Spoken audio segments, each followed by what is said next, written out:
Welcome to the High Quality Fun podcast, where tough times make good stories. In today's episode, we talk to Prakhar, who tells us about a crippling back injury he had from a young age and how he overcame it despite doctors' diagnostics. Prakhar goes into this injury and how it dictated his college choice and set him on a journey to solve the issue for himself through extensive research and exercise. Today, Prakhar is one of the most agile, strong, and overall fit people I know, and you would never have known that 10 short years ago, he was bedridden, unable to walk around the house. This episode shows the power of skepticism and the importance of critical thinking when navigating life. We unbox this and talk about how this mindset has pushed him forward in all aspects of his career and fitness.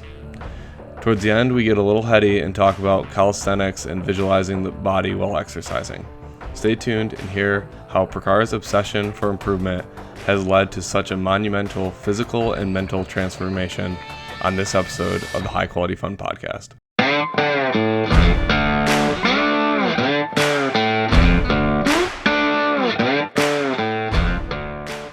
Doing pretty great, man.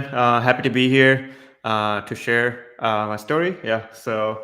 I'm Prakhar. How are you doing?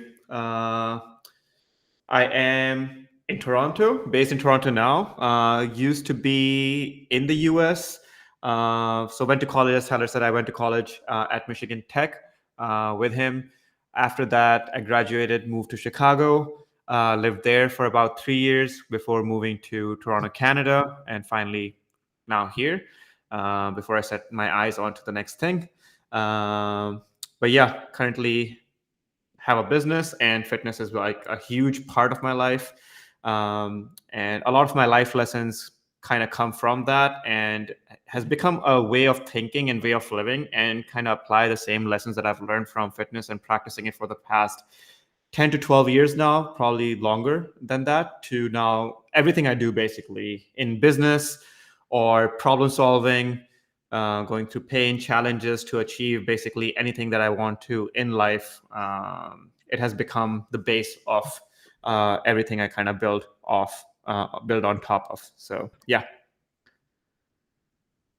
I love that. There's a couple rabbit holes that I've dove down where you learn so much, so deep about it that it forces you to learn about every other aspect of your world. And it sounds like that's what you've achieved through these fitness journeys. So why don't we start with how this began and just tell the long story about your injury and how you've gotten to the point where you are today. Right. So this started back in 2011, and this is a very crucial time in my life, is when I was in my final years of high school. This is back in India, back home for me. And why is this time crucial? Because this is the time when essentially every kid in India is preparing for either becoming an engineer, a doctor, or a lawyer, as you probably know, right? So competition is really high, and you're competing for the best positions, best colleges. For me, that was engineering, as I was preparing for engineering colleges. So this is a very crucial time. And just so it happens, I was going through not even realizing excruciating pain in my back when I was preparing for engineering colleges and things like that.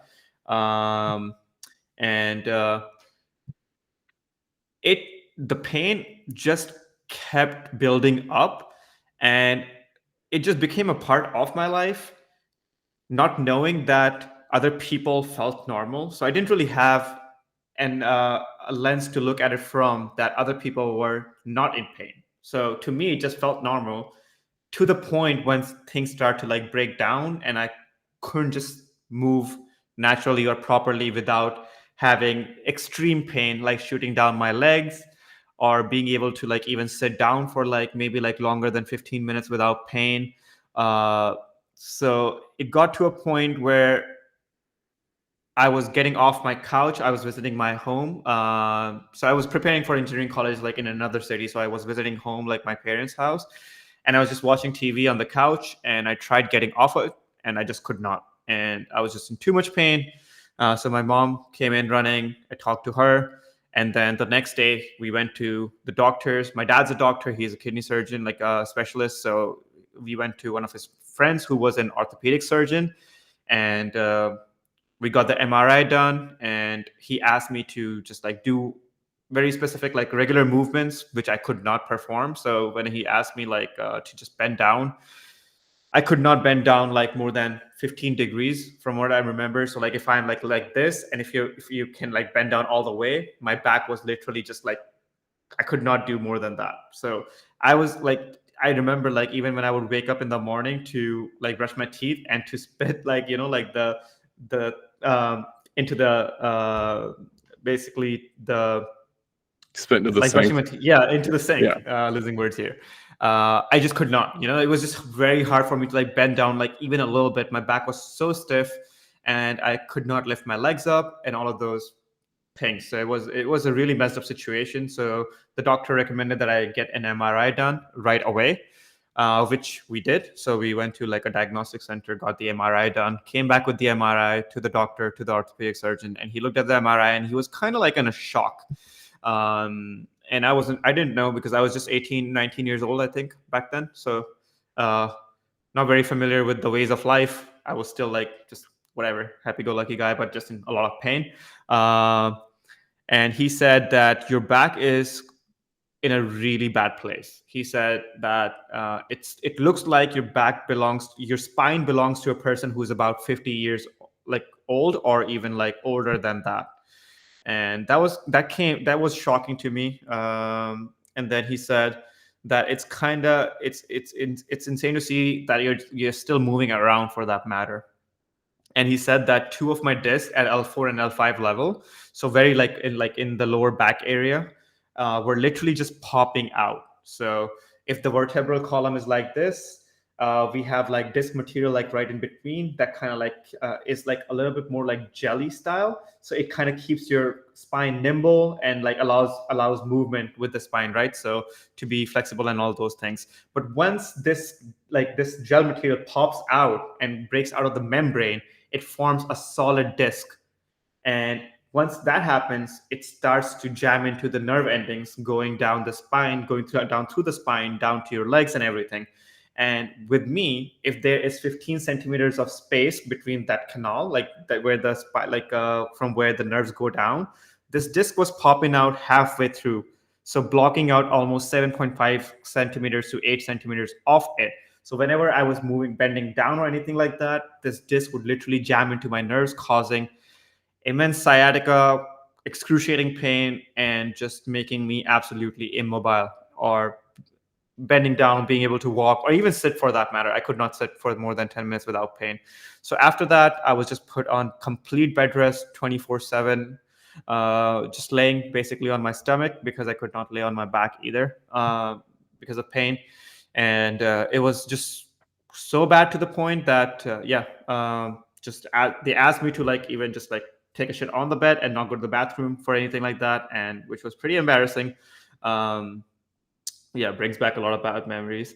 uh and Did you start college at this point? No, this is before college, Okay. because like I wasn't even gonna go to tech, like go to the US for my studies, because I was gonna go to an engineering college in India. But just so it happened, when I went for my back surgery, I was in the ICU when all the exams happen in India, because there's a season. It's not like SATs or ACTs that you can like take, or take every month or so, or like that they are ongoing exams throughout the year. It just happens to be in one season that all these exams happen, and if you miss that opportunity, you just have to like wait for a whole another year to take like appear for those exams. So when I was so going back to like the surgery aspect, so after I was bedridden, I was basically going like visiting different doctors, neurosurgeons, orthopedic surgeons, and things like that. Everyone had a different opinion about how to fix my back, and everyone was just surprised considering I was so young, and how did this had happened. Everyone kept asking me, have you been into an accident? Which I could not remember. All I can remember is that I had really bad posture, I had really bad eating habits, and I was very chubby like growing up. So I kind of called that the cause of all of this. And so a few doctors were wanting to cut my disc out, perform a microdiscectomy of the herniated disc. Some were recommending to, because if you cut the disc out, then there is a chance that the spine might slip because there's nothing to keep it in place. So to keep in place, they wanted to like put screws to keep the spine intact, or to even go beyond that, put a titanium cage around my spine to keep it intact. But that would mean limited mobility, and there's no going back from that. So we went to one of my dad's friends, who was a neurosurgeon, neurospecialist in New Delhi, and he recommended that we cut the disc out and perform a microdiscectomy. So that's what we went for. Um, and this was another whole other story of like just making this decision to like go into the surgery, because I couldn't move, so they were just basically taking me around on a wheelchair. And this is one of the most embarrassing parts of my life, because just going to the airport with my parents and just being in a wheelchair was a very different feeling. Everyone looks at you very different because you're so young and in a wheelchair. And it was just, yeah, the most embarrassing thing I think I've like experienced in my life. Even going through the metal detectors and like going through the security, whenever they would just ask me to stand up, I just could not, and just felt like a complete failure in life at 19 years old that I could not even like stand on my own feet, and I was in just like a wheelchair. So it was embarrassing. And A little bit, like a little tangent on this, and I think we'll Yeah. get into this later, but like, so my wife's had 2 kids now, and you know, you have kids and your body's all loose and shaken up from the childbirth process. So she's getting injured nonstop. She actually got her thumb injured, which obviously isn't related to childbirth, but got her thumb injured, and we went to a PT to look at it, got an MRI, and they said, we want to fuse your thumb. It looks like you have arthritis growing in your hand. We're 32 years old. We thought that was totally bizarre, and got a second opinion. And like they just said, go to physical therapy and work on the strength of it. And I don't know, 2 months later, her thumb's fine, no issues. But if she had listened to that one doctor, she would have got her thumb fused and had limited mobility in the thumb for the rest of her life. And it's just like, I mean, obviously your back is way worse than that, but I'm just like so skeptical about a lot of the like quick decisions that these doctors come up with. You know, getting a cage around your spine, fusing your spine, that sounds just terrifying. And if there was no other option, then I'm sure that's what you would have done. But, you know, hindsight, looking at you now, looks like you got a lot, if not all the mobility back. And I'm sure we'll go into all that. It's just so interesting, like the quick decisions that doctors make when there's potentially hundreds of other options. Okay, so the one thing I'll say there is, because considering that my dad's a doctor himself and a surgeon, you know, so I have seen both aspects of it, and there's different parts to medicine. There's different ways to like fix and heal, and with doctors, the way they know how to fix is to treat and perform surgeries and things like that. So they can see an alternative form of medicine, for that matter, because they haven't been schooled in that, or they don't even have the experience in that, because then you have to kind of study based on your own curiosity.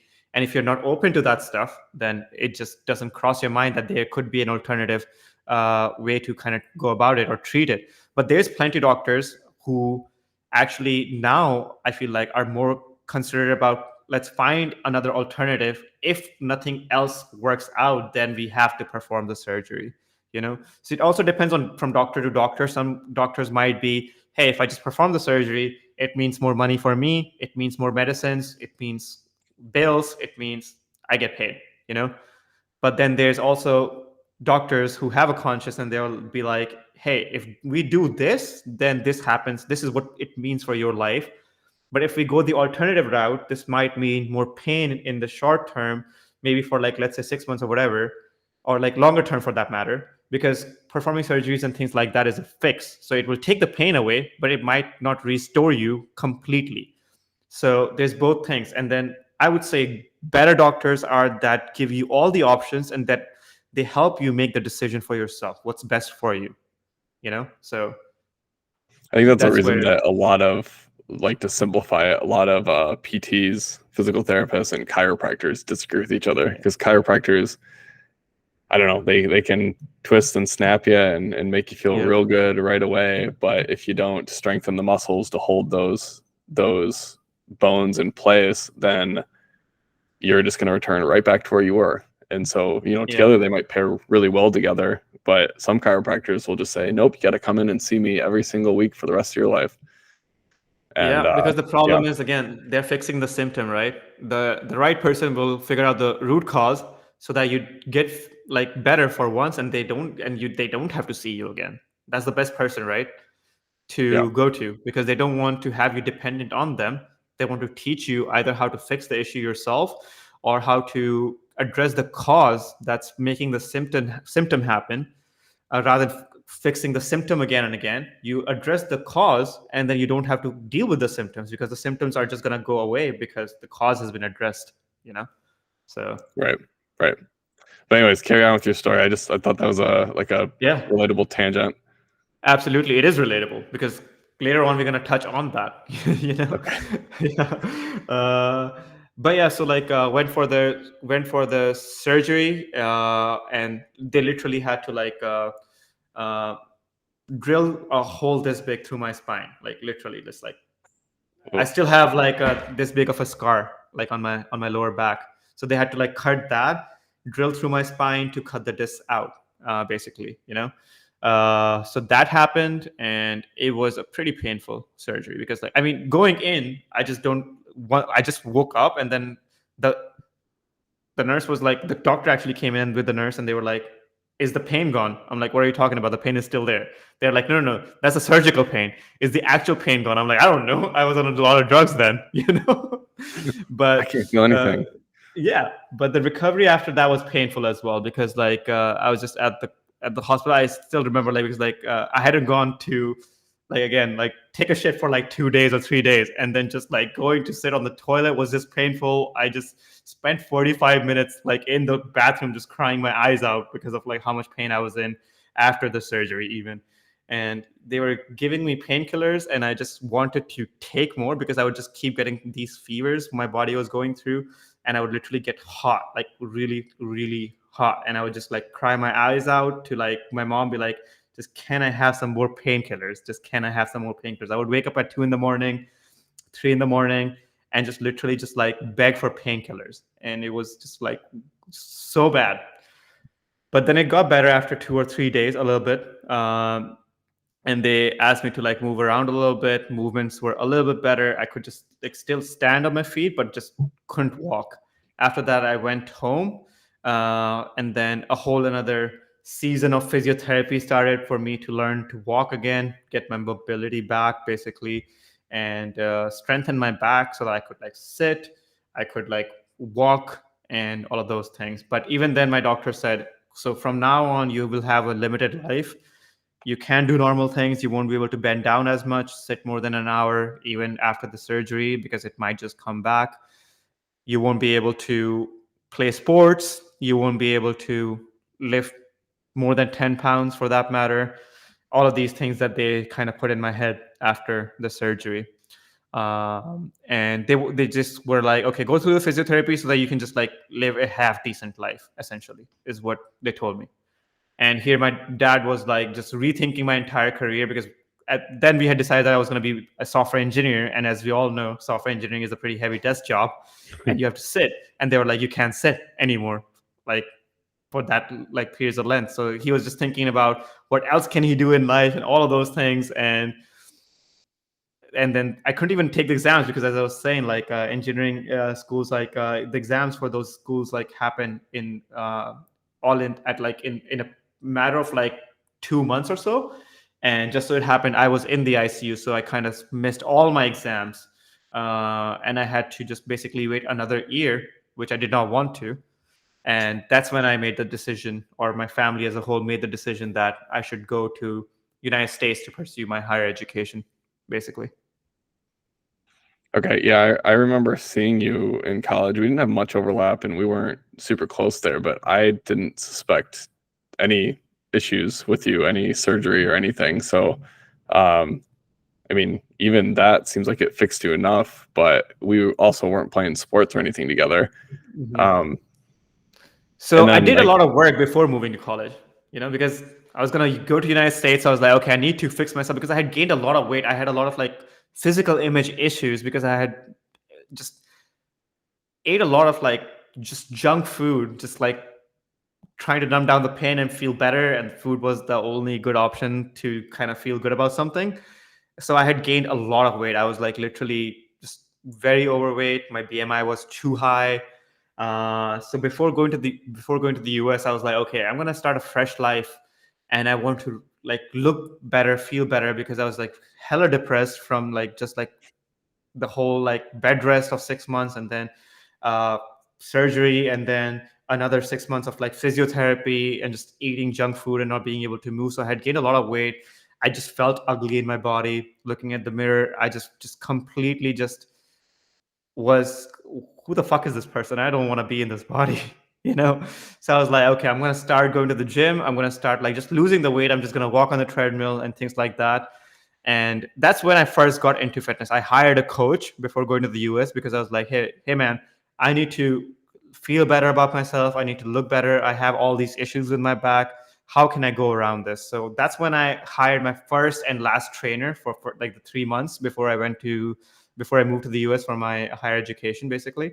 And I started doing work. I was very diligent. I remember I was doing like going to the gym 6 days a week, just doing cardio and a little bit of like weights with the trainer, right? But that's what built the foundation and the obsession for me to um, like for fitness. So that was my kind of like starting phase there before I moved to the US. And then college was just another phase of exploring fitness and finding people to do it with, and then kind of going on my own to explore further there.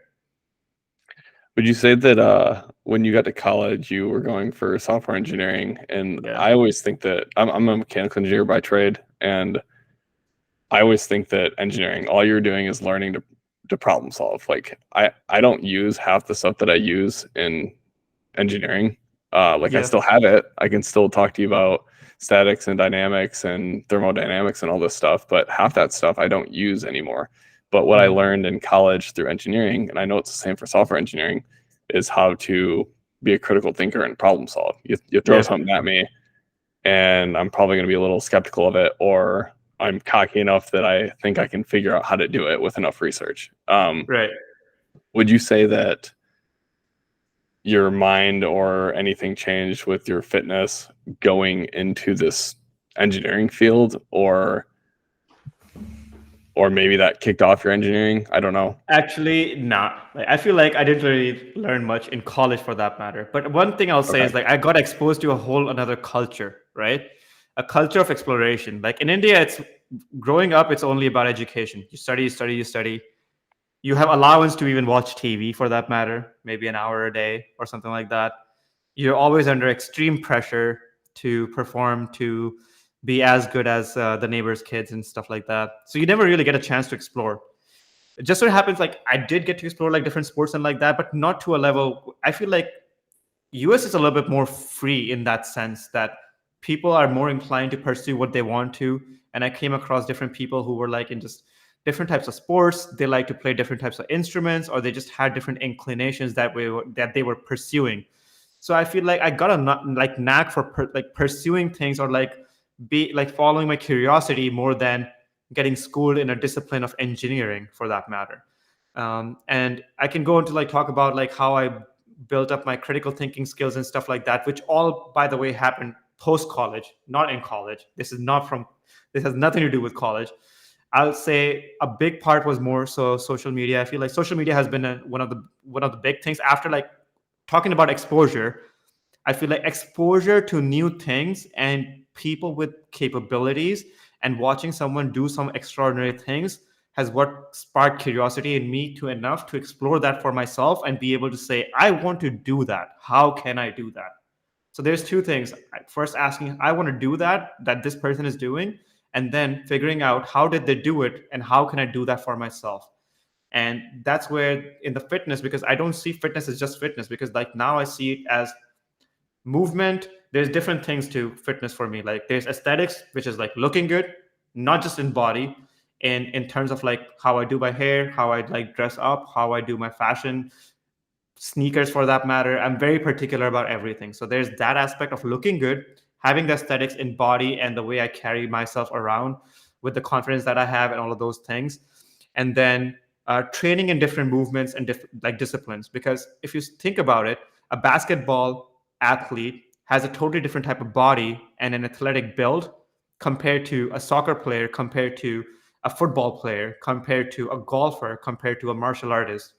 So I've always been curious about like seeing what do I want in my body, what way do I want to move, and then I try to match that of who can I find that is performing that movement or has that type of body in a different discipline.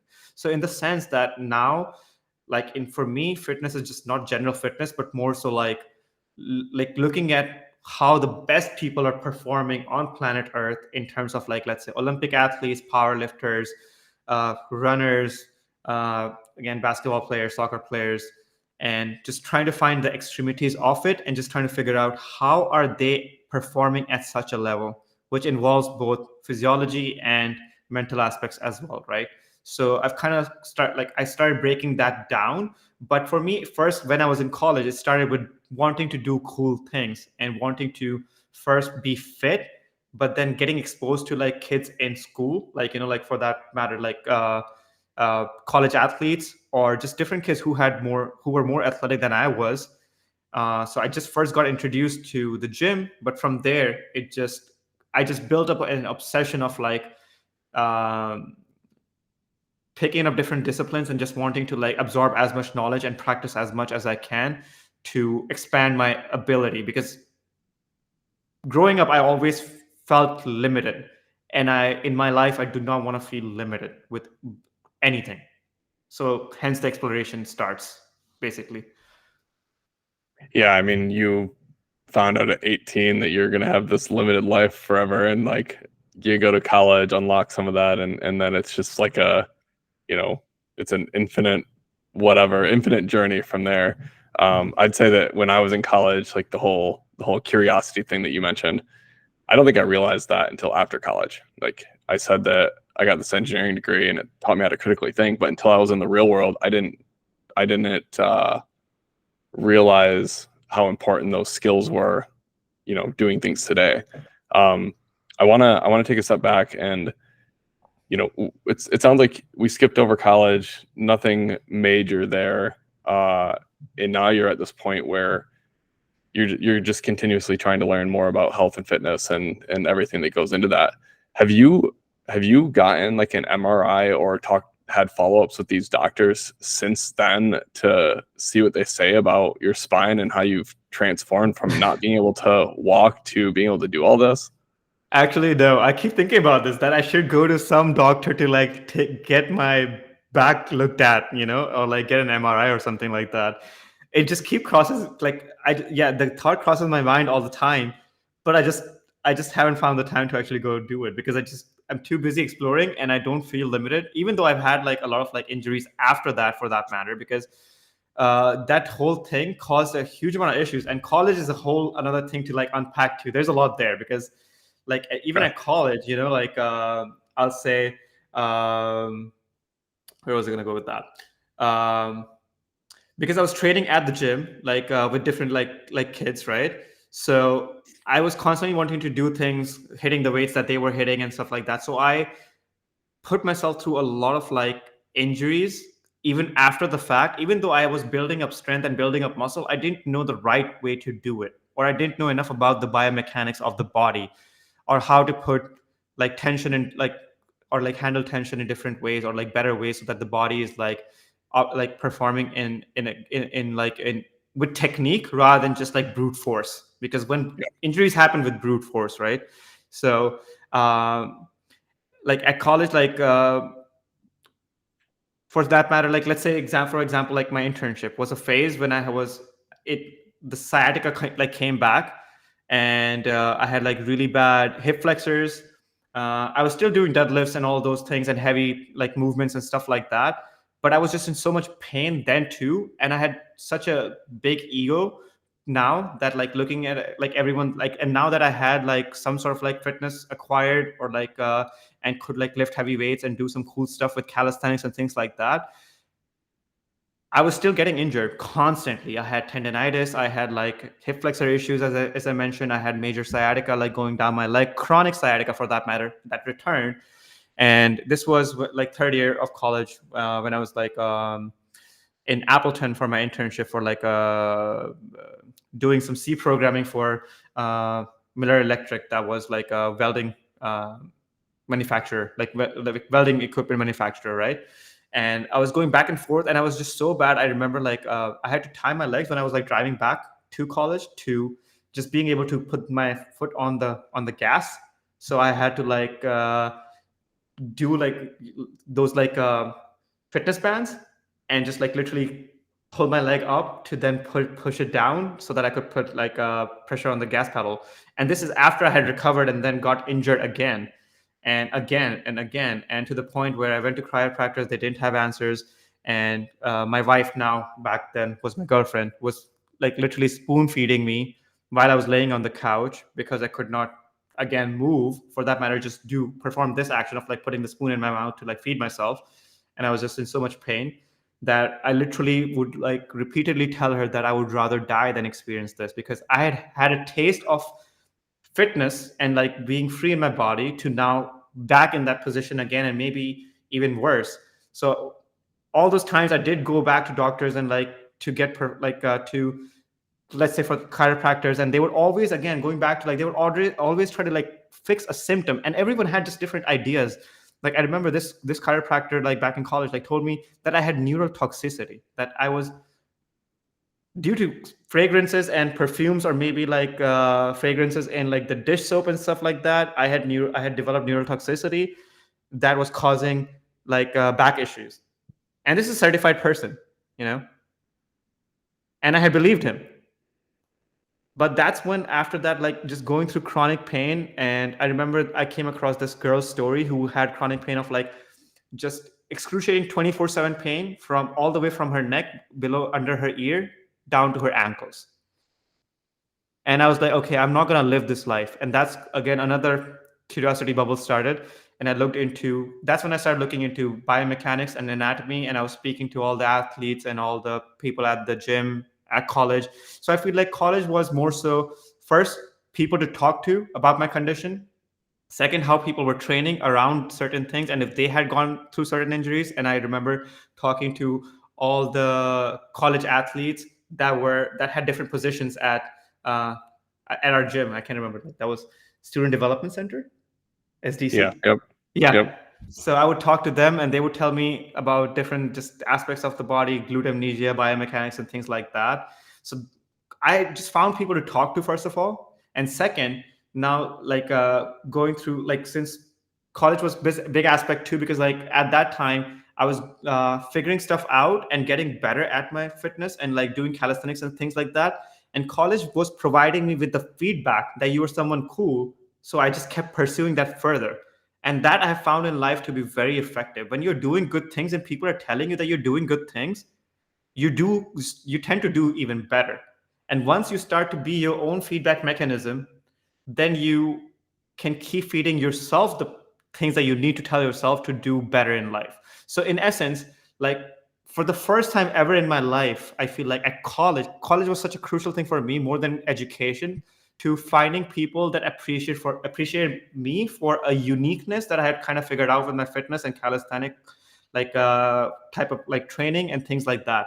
And that has what kind of like kept me going on from that period of life to now, just chasing everything that I find cool, as in like that speaks to my heart, and I feel like curious enough about it and intrigued enough about it that this is something really cool. Very few people are doing it, and I'm kind of inclined to be exploring that. And that has kind of become my compass to like chase those rabbit holes, for that matter, and practice and things like that. So college, in essence, was a very important part of my life to develop that more so. So it was a rich environment for me, in essence, not for education, but for life in general. You You mentioned hip flexors. It's so interesting how much your hip flexibility affects you. Like me, I've always had knee issues, and if I go to the gym and I'm doing leg extensions or leg curls, I'm like pathetic. I can do a normal amount on every other machine, upper body, and then I get on those, and I'm just so scared to put on more weight because I don't have the hip flexibility, and because I don't have the hip flexibility, if I don't have I therefore don't have the right form, and then I get shooting pains through my knees. Um, right now I'm training for a marathon, and I always stretch out my hips before I go for that run, and it makes sure that my knees don't hurt before or after.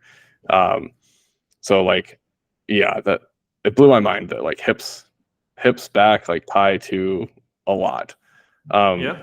so like, what did you find out from, you said you're immobile, getting spoon fed food. Like, what did you find out to get out of that? Uh, for me, I went to a sports medicine doctor after visiting a few chiropractors that didn't have an answer, and that dude kind of opened my eyes to first hip flexors, and for like figuring out that like, about psoas and iliac muscle like ligaments that kind of form the hip flexor, and how it was so tight. And for the first time in my life, I understood that more than muscles, like muscles you can see like they're big, they can handle load, but these ligaments are insane. They're like tiny like elastic band kind of like things that can hold and store so much tension and connect different body parts and just kind of like keep everything moving, like together as one unit rather than individual pieces. But like they themselves like as an individual piece are just so important. So first I started like training around hip flexor and strength, both like stretching and strengthening that. And then I found similar joints and ligaments all around the body, like for that matter, for wrists, for ankles, because these are like the most mobile like parts of our body, which tends to get less mobile as we not necessarily age, but more so start to use them less. So people who have a lot of back issues and things like that, they are just using their hip flexors less. So they're still using them. So if I'm like right now sitting down, my hip flexors are contracted, right? So I'm in essence, if I'm sitting down for 2 hours, I'm training my hip flexors to stay in that position for 2 hours. And I'm not training the other end of it. So like when you, I don't know, like if I talk about like glute bridges for that matter, or any like hip hinge movement or like deadlift, when you are like in an extended position, your hip flexors are stretched all the way, right? So you're training, so your body needs to be trained in both ways. So let's say, I think a better example would be if you flex your bicep, that means if your bicep is flexed, your tricep is relaxed. And to flex your tricep, your bicep needs to be relaxed. And if your tricep is not like, if your bicep is not flexing and if it's tight, you can't flex your tricep all the way. So there is that tension like that has to be maintained. So if one thing is kind of like flexing, the other has to stretch out for that matter, or needs to give that tension away. It has to relax, you know, in the essence of like muscle fibers and things like that. It's the same with the ligament. If it's contracted, then it has to relax for another movement to happen. And when we are sitting down, like our hip flexors are just contracted and they are in a tight, like they become tighter and shorter. But to make the opposite end of the movement range happen, they need to elongate and need to like relax and hold tension in an elongated fashion. And if you're not training the other end and you're just training the short end, then you essentially don't have mobility on the other side, which is why a lot of people experience back pain. It's due to the hip flexors being tight and the backside of it, which is like your posterior chain not being strong enough. So you need to train both sides of the body, and you don't need to necessarily just stretch out, but also at the same time strengthen it to facilitate the quality of the muscle fiber to hold more tension in different aspects of movements, for that matter. So in your case, you weren't training the other end of it, so you hurt yourself. And then when you got over that Yes. injury and started training the other end of it, you were able to perform more, lift more without injury because you're doing all these lifts and probably putting strain on other areas Mhm. because that ligament wasn't developed enough. Okay. Yeah, Yeah, that makes to sense. maintain that position, to maintain a certain movement for that matter, so yeah, which is why like my mobility is probably like my core part of the workout. I train mobility for about an hour and movement flow for about an hour before I do any other lift. Let's take a quick break and hear from our sponsors. Here on the High Quality Fun podcast, we love showcasing people's stories through our interviews and posts. This gives our guests the opportunity to share their favorite memories, but sometimes audio alone is not enough. Most people are sitting on a collection of hundreds of photos and videos capturing their favorite moments without the time or experience needed to compile these memories into a video. This is why I have chosen to partner with Spivo. Simply send them your unsorted photos and videos, and in 7 days or less, they will create a professional video edit that allows you to relive your favorite memories again and again. To ensure every customer is satisfied with their video edit, Spivo provides unlimited revisions for 30 days and offers a 100% money-back satisfaction guarantee. As someone who has limited time to edit his family adventures, let alone this podcast, I am excited to work with Spivo to help everyone. Yeah. Okay. Yeah. I don't really know where we want to go from here because like you've overcome these two different things, and now if I'm to look at your social account or whatever, you're working out all the time and you're doing these like handstand push-ups. You're doing you're doing these pull-ups and walking across the air while you're holding a pull-up straight. Like all this crazy stuff that you have to be very strong and in tune with your body to be able to do. Was that just a natural progression, curiosity you know, on top of overcoming these two things on your own? Yeah, I mean, natural progression, curiosity, yes, but then also a deep sense of study because I've now studied anatomy. I exactly know how muscles contract, and I can visualize them. When a certain like part of my body is contracting, I can visualize exactly how the muscle fibers are kind of like pulling in one direction and then relaxing in the other.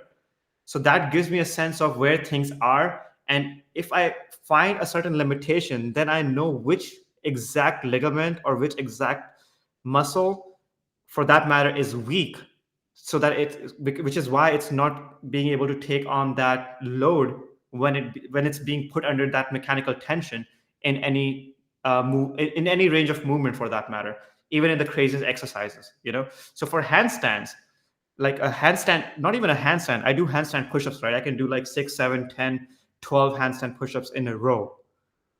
So I've had to like figure out that not only my shoulders need to be strong, my lower back needs to be strong, my obliques needs to be strong for that matter, my adductors need to be strong. So I have figured out every aspect of what muscles are going to be involved in a certain movement to be able to hold tension, to then train that muscle around those weaknesses and make my body move in a whole, like in a unit rather than like individual parts and pieces, because bodybuilding is very different, right? So when I'm training bodybuilding, I'm in a different mindset. I'm like doing isolations. When I'm doing powerlifting, I'm in a different mindset. When I'm training, let's say martial arts, I'm in a different mindset because it requires a different type of thinking and different type of movement, and like to make progress in these different disciplines, essentially. But at the be all end all is the movement itself. Once you understand how movement happens, then you can basically turn around anything, because any sport for that matter, any physical activity is just movements strung together that compound over time, right? Like the training itself, the amount of like load you can like put on your body, how far you can run for that matter, they're all just movements that can be performed either a heavy stress, under load, under weight, or like can be done over time for that matter, running for an hour or so. It all like requires different type of training, and once you figure out what to train for, then you can have that quality of the athlete or like the person that can do that in your own body, essentially. I when you're talking through this, I'm thinking of like rock climbers. When I was in Kentucky living down there, I did a lot of bouldering, which if you don't know what that is, that's just rock climbing without Mhm. ropes and stuff, shorter walls and everything. And yeah, like in bouldering, you're not just trying to get to the top. You're trying to get through this route, touch the right rocks to get there. And like a lot of it's not even strength based. Strength definitely helps you, but you have to position your center of mass around and do these like goofy leg hooks and stuff like that. You learn all these techniques that I don't know, you don't with other sports, and just by positioning your weight properly, everything can become super simple. And it sounds like you're doing a lot of that with, you know, everything athletic you're trying to learn, and you're trying to understand that from a micro level as you learn each of these moves and techniques and all these sports that you're doing. Yeah, so when you're talking about like bouldering, like I'm imagining how you would like literally grip onto a rock. You would need training around your fingers because you're gripping with your fingers. I would imagine that you need to like throw in your hips. You need to like, again, you're moving center of mass, so you need to understand how your body is holding the center of mass, or like concentrating that like center of mass in specific positions and moving basically around to like, you know, like get yourself around the rocks and things like that. So it will again require a specific type of training, and then you can imagine what it would look like, what it feels like to then train around that. Just like I kind of identified that your grip strength would have to be like, especially your finger grip strength would have to be like very strong. So that's one thing I would individually train around to then practice it with the entire movement itself. And if I had to go bouldering for that matter, your your pulling ability has to be really strong. You need to be able to like throw your hips in to put your feet at the right place, right? So that's Yeah, how I would like start to think about that and like train around that if I want to like go bouldering. that's really cool. And you said you did martial arts. Like what type of martial arts are you doing? I have to imagine you're thinking about a lot of that stuff too, because you're trying to use your body and the other person's body, and you know, either throw them or pin them in certain ways, you know, Yep. inflict pain on them to make them tap out, move their body in ways it's not supposed to go. Yep. Yeah. So for that, I'll say right now my focus of discipline is Muay Thai because it's very cool. I love that sport. So always watching different people, and then I always have like a kind of shadow partner that I'm imagining that's like throwing punches at me, throwing knee jabs at me, and in essence, like slowing myself down to kind of notice patterns that they would perform, and then how I would like dodge it for that matter and devise an attack. Um, and then Muay Thai is like using 8 limbs, right? It's like the art of 8 limbs, basically the combat of 8 limbs. You use like your elbows, your fists, your knees, and your kicks, and all of that stuff. So once you understand like the basic fundamentals of it, then you can start to like, which is why I feel like imagination and visualization is such an important key, because most of the people who are really good at sports, they can imagine and visualize how it feels, how the body moves, performs. And in martial arts, I'll say essentially having an imaginary opponent in front of you and being able to visualize their movements and being able to move around, because right now I don't really necessarily train with an opponent or like with a training partner for that matter, but I'm constantly visualizing how is someone throwing a punch at me, where is their center of mass, how can I knock them over by tipping them over, like by making them lose their balance and make them lose their center of mass for that matter, and how I would go about devising an attack, and then also like training around like how I would throw a punch for that matter, how I do like throw a knee jab for that matter, um, and how I would like dodge a punch and those things, you know. So having an imaginary opponent is something that I always constantly practice like with, and throw it in my movement flows and things like that. So which is why I can like always jump from different disciplines. So if I want to like train around, let's say like my shoulders, I would imagine how a quarterback would throw a football, you know, like to like a running back so that they can catch it and stuff like that. If I was like training like for like, let's say as a running back, how I would like catch a ball in the fucking middle of the like throw myself up to like catch it.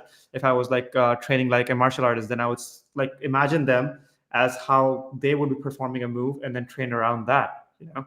So that's how I'm training, and my workout is my 3 hours of training a day like involves all sorts of like sports that I'm observing at the moment. So that involves right now Muay Thai, a little bit like when I'm doing floor practice and like moving around the floor, a little bit of like jiu-jitsu, um, like also like football, soccer. So when I'm training, I'm thinking about all of these sports basically and everything that I'm observing, which in my time is watching YouTube, watching reels, like as in like sports reels of like athletes training and things like that, and how are they performing a certain thing, and then just practicing that on my own. Okay, yeah, and I think when we share this, we'll put videos and posts of or videos and photos of your movements and lifting and stuff like that, Yeah, so people can start to visualize what the hell we're talking about here. yeah. I feel like we touched on everything that I wanted to go into for the core of this. I think it's totally fascinating that you went from, being told you're kind of done with your movement to seeing what you can actually do these days, because you're doing workouts that I am just in awe, and like hearing that you came from being told you're going to get your spine fused or caged or whatever, like it doesn't make sense to me. And it's also just amazing that you've kind of spun that on its head and fixed it yourself, more or less. Uh, we have like 15 minutes left. I don't care where we go with this. I know we talked about like curiosity and skepticism. I don't know if that's something you want to dive into. Yeah, sure. So you said you used a very specific word, like that doesn't make sense to you, right? Like that I'm doing things that doesn't make sense to you. To go off of that, to piggyback off of that, like I am wanting to do nonsensical things in essence. Absolutely. Like I'm all about nonsensical things that don't make sense, which is why like I've thrown myself now in the world of business, and again following my curiosity, because I want to do the absolute craziest insane things that other people or myself back in the past would be like, who the fuck am I to do that? And now I feel like after doing things after things, and after also like having this good software engineering career, making the money that like have, I've built up that confidence in myself, which is like a stack of confidence. Like, like you make certain decisions, and the more you make the right decisions and the more wins you stack up, your psyche gets stronger in essence. You're psychologically stronger, you trust yourself more, your self-image is stronger. So I feel like the core of my work is basically working on going back to working on self-actualization. I want to like experience the greatest potential that I have. And for that, I have the next 90 years to explore myself, which is why I don't seek retirement. I just want to work more. And work for that matter is not necessarily work. For me, work is exploration and play. So I want to play. I want to play business. I want to play the game of business. I want to play the game of sports. I want to play the game of like martial arts. I want to play the game of like starting like having my own startup, and having the ability to like research different stuff, having the ability to like form teams, and all of this is only to just self-actualize. And by that I mean just like with going like talking about hierarchy of needs and Abraham Maslow's like psychology of like a healthy self. I feel like we are our healthiest and happiest self when we feel challenged and doing things that cause flow in life, you know uh, and when you are like doing things that matter to you for that matter, um, and you're improving, you're making like improvements in your life and doing things that are close to your heart, that you feel that are right for you. And this is something that you can't ask your head. You have to, it just feels right to you. And it only happens when you explore and when you are curious, because when you're curious, you try 10, 15, 20, 100 different things, and out of those 100 different things you might run into 10 things that you're just crazy about. And when you do those crazy things, it doesn't matter how much time you're spending on that, it just feels good to do that.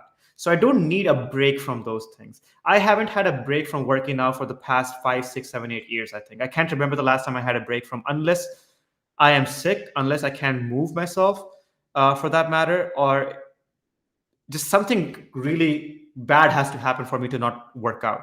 It's the same with work or like reading for that matter. Like I read a ton of books. Like at any given moment, I'm like reading probably like 3 to 4 books around philosophy, psychology, like let's say even biomechanics, businesses, or something like that, right? And because now I've explored enough to like know that I want to like get better at these things, and I'm like wanting to get closer to like reality in essence, that I'm seeking truth because I've been told a lot of lies from culture and society in the sense what can be done but what cannot be done. And the only way I can figure it out for myself is to actually study different disciplines and get closer to knowing the truth myself by practicing what I learned from these books and from the other experts. So if I'm told that in business you can only do XYZ things, then I can't just take the face value of it. I have to go then read about it, practice it in my own business, then to come to a conclusion or an opinion of my own that would feel close to reality. So I can't just take face value for of it. It's the same with fitness. Someone told me, "Hey, you can't bend down," and I was like, "No, I don't want that to happen." Is you just told me something? Do I believe it to be true or not? Is only upon me to now discover by exploring and then practicing it to then being closer to reality. Now that I know that I can do 10, 12 handstand push-ups in a set, is only possible because then I have learned, I have been curious, I have been practicing, and I've now gotten closer to reality, which I know that this is possible and this is my reality, not your reality, or something that you have told me. And to give you another example, everyone looks at life from their perspective, from their lens. Like I give this example to everyone. If we are talking right now in the same environment around me, there's chemistry happening, there's physics happening, there's biology happening, there's all sorts of things happening. A physicist will explain the same environment in terms of physics as how he thinks about Newtonian laws and things like that. A chemist, for that matter, will tell you about what's going on in the body and how things are happening in a chemical way. A biologist will explain the same reality in the sense that they have schooled around or they have thoughts around like biology because they are an expert from that. But what if you learn about different things? Then you have different perspectives, different lenses to look at the same thing, but be closer to reality. So, in essence, if you were a physicist, if you were a biologist, if you were also a chemist, then you can look at the same things from 3 different disciplines and probably be closer to reality than a person who is just a physicist alone. Which is why Elon Musk is so fucking good with like things, because he is an engineer, he's a business person, he learns every next thing that comes around him because he has to just know it, you know. So he in essence can think about the same thing from more angles than one person who has been schooled in one school of thought, for that matter, you know. So when I'm it's the same when I'm like thinking about like sports and doing things like training and stuff like that. I'm thinking in terms of anatomy, I'm thinking biomechanics, I'm thinking forces, tension, torque with physics, I'm thinking how muscle fibers are oriented in the body, all of those things. So I have like and also visualization, all of those things.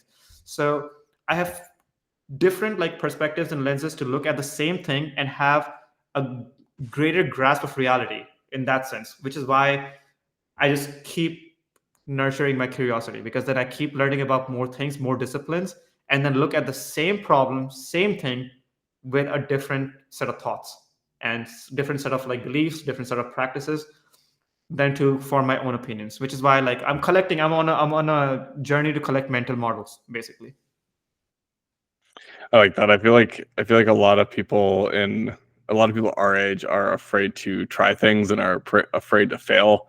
Um, I mean, what's a good example? If I want to try jujitsu or something, like I'm going to be very bad at it at the start. I might not even like it in the end, but getting out there and trying it, failing, learning if I even like it is like a huge trait. Just having the curiosity to go and fail at something and learn from it. And I mean, we built this house. I didn't know anything about building a house. I know how to use a handful of tools. I knew I had the support system to figure out how to do it. I knew an electrician, a plumber, et cetera, and just asking the right questions, diving into everything. I know so much more about the inner workings of a house that I ever thought I would. And it was fun because it was hard. It was fun, but hard, because there was long nights, just long nights working on this thing over a whole year. But now that I'm done, I've challenged myself in so many ways and can apply a lot of that knowledge to, future projects.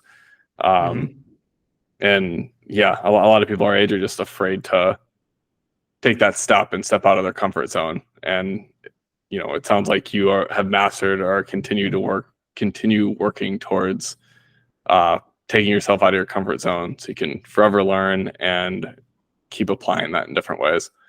Yeah. I'll also say, because like it's patience. People want to get good at like things in 3 months. I'm not wanting to get good at things in 3 months. I'm willing to, like, for business, I'm willing to spend the next 10, 15, 20, 30 years just practicing that, because like that's why I have found like my infinite games. Like fitness for me is an infinite game. Different disciplines are infinite game. Learning about stuff, being curious about stuff is an infinite game. I'm not trying to get good at things like in the next like 3 months. Like, hey, I'm going to master this in the next 3 months. I'm just only going after things that I can keep doing for the rest of my life, which means I can keep getting better for the rest of my life. I don't have to stop. I don't have an ending point of anything, which just essentially like goes to say that even if I'm 90 years old, I still want to see myself like doing crazy things. I still want to see myself like building business. I still want to see myself learning more and figuring out more stuff, because I don't have a deadline for things. I was just going to say that. Yeah. You have the infinite game concept is awesome, because you're not going to, I'm training for this marathon. I'm hoping to finish this marathon, and then I will probably stop running those distances. But there's, you have this fitness goal that has no end. And, I will take what I learned from the marathon and apply it to other aspects, but not having that end goal is kind of a superpower.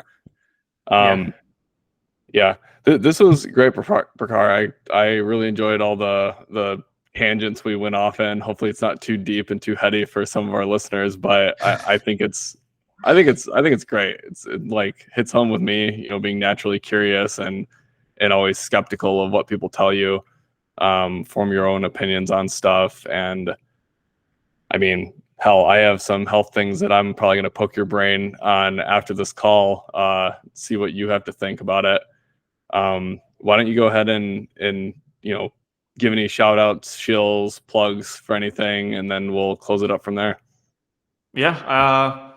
If you guys want to like follow me on Instagram. I share a lot of my stuff there on regular stories and stuff like that. I have a YouTube channel which used to be about lifestyle, fitness, and software engineering, but it's going to be more from moving forward. It's going to be more about personal development, business, and just like life in general. Everything that I'm like learning, I want to share with people, because I just don't want to hoard all this knowledge to myself, because it has done a lot of good to me, like for me in my life. And I want to share as much as I can with people so that they can improve their lives as well. Just as I've taken from other people, I need to give it back to other people. So if that makes sense. So my Instagram is Prakhar Odyssey. I bet you can throw it in. I'll link it. Yeah. And then YouTube channel as well. Maybe Twitter, not as much active on Twitter, but like YouTube and Instagram is probably going to be the two places where I'm going to be just sharing pretty much anything and everything. Nothing held back. So yeah.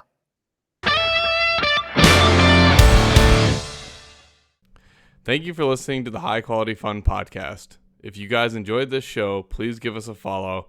And if you have a good story or just want to say hi, feel free to reach out to us on Instagram or YouTube. Thanks for listening.